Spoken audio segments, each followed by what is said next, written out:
Inulan ng batikos at na-cancel pa ng mga netizen ang Filipino-American pageant kings na sina Brandon Espiritu at Jether Palomo.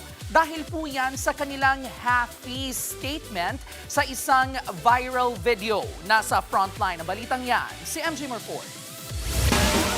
Pasok sa popular now category ng online world sina Filipino-American pageant contestants Brandon Espiritu at Jether Palomo. Ito'y matapos silang mabash online dahil sa viral video kung saan American national anthem ang kanilang kinanta. Imbis na lupang hinira. May nagtanong kung Pilipinas ang nire-represent, bakit hindi awit ng Pilipinas? Si Jether Palomo, sinabing sa bandila ng Amerika siya sumusumpa ng katapatan. Si Brandon Espiritu naman, nagkomento na tila sinasabing mahihirapan ang Pilipinas sa pageants kung wala ang mga halfies.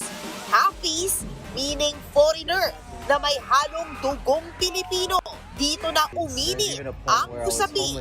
Kaya pati ilang beauty queens nakisawsaw na rin sa hot topic.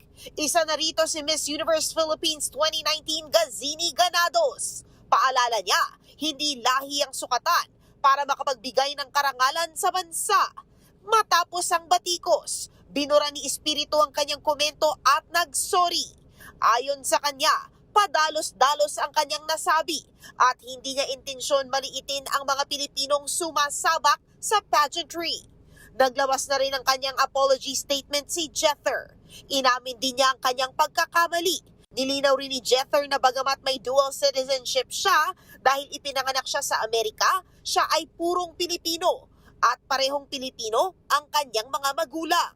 Pero sa kabila niyan, tuloy pa rin ang online buzz sa halfies issue. Nagbabalita mula sa Frontline, MJ Marfori, News 5. Mga kapatid, Jervy Wrightson po. Eto na nga. Para sa latest showbiz news at iba pang kay-alaman, mag-follow at mag-subscribe na sa social media pages ng News 5.